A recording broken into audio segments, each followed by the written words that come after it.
Hello दोस्तों, उम्मीद है आप सब खैरियत से हैं। लेकिन आप जैसे जानते हैं कराना से इकरा हसन इस टाइम पर सांसद विधायक है और यही नहीं, इकरा हसन की बहुत बातें सोशल मीडिया पर वायरल हो रही हैं। जिस तरह से मैं आपको बताने की कोशिश करूंगा और इस वीडियो को मेरे दोस्तों पूरा जरूर देखना। क्या आपने देखा होगा अभी उपचुनाव के दौरान इकरा हसन महाराष्ट्र में पहुंची और उसमें अपनी एक इतनी स्पीच अच्छी दी, आखिरकार बरसात होती रही और इकरा हसन अकेली तनहा अखिलेश यादव के साथ खड़े होकर इकरा हसन बोलती रही, जिसके आप तस्वीर में देख रहे हैं। तो दोस्तों मैं आपको यही बताने की कोशिश करूंगा कि किस तरह से इकरा हसन ने कराना में अपना नाम जमा रखा है और यही नहीं, अब इकरा हसन महाराष्ट्र में भी गूंजने लगी। तो दोस्तों इसके मुताबिक मैं आपको और कुछ बताने की कोशिश करूंगा, इस वीडियो को पूरा जरूर देखना। कि आखिरकार इन दिनों बहुत सी खबरें सामने निकल के आ रही हैं, मैं एक एक करके आपको बताने की कोशिश करूंगा कि आखिरकार एक मुस्लिम लीडर और महिला होने के बाद इकरा हसन इतने अच्छे काम कराना में कर रही हैं। जैसे कि आपने देखा होगा कि इकरा हसन एक ऐसी यंग लड़की है जो इकरा हसन आखिरकार अखिलेश यादव के साथ महाराष्ट्र पूछती हैं और उसमें अपने कैंडिडेट चुनती हैं और चुनने के बाद उसमें इकरा हसन को खुद से स्पीच देनी पड़ जाती है, जैसे कि आपने तस्वीर में देख लिया होगा और आप सोशल मीडिया पर भी सुन चुके होंगे। लेकिन मैं उन सब से हटके एक बात बताने की कोशिश करूंगा, उस बात को आपको सुनना बहुत ज़रूरी है मेरे दोस्तों। वाकई आप इकरा हसन के चाहने वाले हैं और वाकई आप इस मुस्लिम महिला को पसंद करते हैं तो दोस्तों कमेंट करके ज़रूर बताना।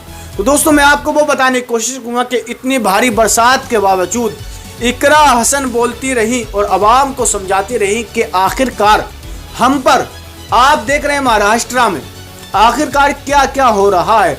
और आपने ये भी देखा होगा मेरे दोस्तों, आपकी निगाह के चलते हुए आप सोशल मीडिया पर ज़रूर एक्टिव रहते होंगे मेरे दोस्त और मेरे नौजवानों, ज़रूर सोशल मीडिया पर आप ज़रूर देखते होंगे।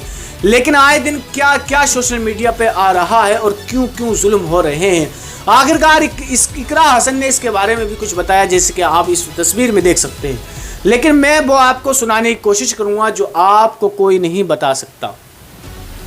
कि आखिरकार आपने देखा होगा कि इकरा हसन ने जब पहली बार अखिलेश यादव ने अपनी पार्टी से इकरा हसन को टिकट देते हैं, उसके बाद इकरा हसन सांसद विधायक बन जाती हैं। और यही नहीं, इकरा हसन कराना की ही नहीं बल्कि एमपी, और यही नहीं माना जाता इकरा हसन कराना की पसंद ही नहीं बल्कि देश भर की पसंद इकरा हसन बन जाती है। लेकिन दोस्तों इन दिनों ये भी बात चल रही है कि इकरा हसन की शादी किससे होगी। और यही नहीं दोस्तों, इन दिनों ये भी बात चल रही है कि इकरा हसन अब महाराष्ट्र से चुनाव लड़ेंगी। आखिरकार इकरा हसन को असदुद्दीन ओवैसी साहब का सामना करना पड़ेगा।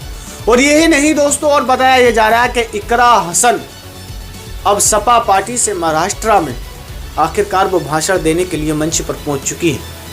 लेकिन दोस्तों आपने सोशल मीडिया पर जरूर इकरा हसन का ये भाषण सुन लिया होगा, लेकिन मैं वो आपको बताने की कोशिश करूंगा जो असदुद्दीन ओवैसी साहब के लोग कितने चाहने वाले हैं। और यही नहीं, असदुद्दीन ओवैसी साहब को सिर्फ हैदराबाद में ही नहीं बल्कि देश भर में जाना जाता है कि जिस तरह से असदुद्दीन ओवैसी साहब ने भरी पार्लियामेंट में जय फलस्तीन का नारा लगाया। और आखिरकार असदुद्दीन ओवैसी साहब को कौन नहीं जानता।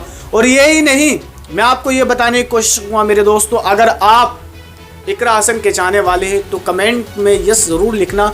अगर आप असदुद्दीन ओवैसी साहब के चाहने वाले हैं तो आखिरकार आपको क्या करना होगा वो मैं आपको बताने की कोशिश करूँगा, क्योंकि आप देख रहे हैं कि अब इकरा हसन और असदुद्दीन ओवैसी साहब का महाराष्ट्र सीट में आमना सामना ज़रूर होने वाला है। और आखिरकार हम तो यही चाहते हैं कि चाहे असदुद्दीन ओवैसी साहब जीते या इकरा हसन जीते, आखिरकार वो आप कमेंट में बता सकते हैं, अपनी राय दे सकते हैं।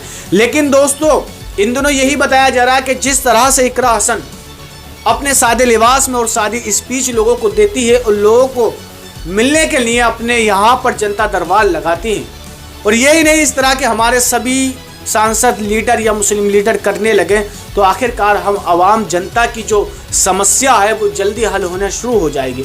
आपने देखा होगा अभी फिलहाल शामली में धरना चल रहा था जिसमें कि इकरा हसन खुद से बैठी और आखिरकार ये बताया जा रहा है कि इकरा हसन ने ये बताया कि अगर आपके और जो वहाँ के शामली के और जो लोग हैं अगर वो हल कर सकते हैं तो करें, लेकिन मैं यही कहने की कोशिश करूंगा अगर वो मुझे छुपाने की कोशिश करेंगे तो मैं चुप इस धरना में बैठी रहूंगी। ये इकरा हसन के खुद से अल्फाज थे। लेकिन इकरा हसन ने वो वादे अपने पूरे कर रही हैं जो वादे चुनाव के वक्त इकरा हसन ने लोगों से किए थे। तो आप लोगों ने अपना आशीर्वाद दिया है। मेरी बस एक गुजारिश है, मैं जरूर छोटी दोस्तों आखिरकार इकरा हसन का नाम ऐसे ही नहीं बना। आखिरकार मैंने आपको कई वीडियो में बता चुका हूं कि इकरा हसन एक नाम ऐसा ही नहीं है, बल्कि ये नाम तमाम देश भर में गूंजने वाला है। और आखिरकार आपने देखा होगा कि इकरा हसन लंदन से पढ़ने के बाद आखिरकार सारा मोर्चा अपने भाई का इकरा हसन खुद ले लेती हैं और उस टाइम पर इकरा हसन अपने भाई को उस चुनाव में जिता देती हैं। और यही नहीं, इकरा हसन के भाई जो हैं वो विधायक बन जाते हैं और उसके बाद इकरा हसन को जो है सपा पार्टी से टिकट मिलता है और इकरा हसन एमपी सांसद विधायक बन जाती हैं। तो दोस्तों यही नहीं, इकरा हसन की बात को लेकर बहुत ज़्यादा सोशल मीडिया पर बवाला भी चल रहा है कि इकरा हसन जब हरियाणा में समर्थन देने के लिए गई थी, आखिरकार उस मंदिर में इकरा हसन क्यों गई। आखिरकार इन बातों को छोड़ते हुए मैं और आपको बताने की कोशिश करूँगा कि इकरा हसन जब महाराष्ट्र में बयान दे रही थी तो उसमें आखिरकार इकरा हसन आज बारिश है, 2 मिनट अखिलेश का यादव वक्त चाहिए खुद आपसे से बस। ताली बजा रहे हैं कि इतने खुश हैं इकरा हसन के बयान से जो अखिलेश यादव खुद से ताली बजा रहे हैं। तो दोस्तों आप जान सकते हैं, दोस्तों आप कमेंट करके जरूर बताना कि इकरा हसन क्या महाराष्ट्र से निकलने वाली हैं, क्या असाउद्दीन ओवैसी साहब महाराष्ट्र से निकलेंगे। तो दोस्तों इसमें आपकी राय देना ज़रूरी है, आप कमेंट करके ज़रूर बताना और मैं उसके बारे में फिर दूसरी वीडियो में मुलाकात करते हैं।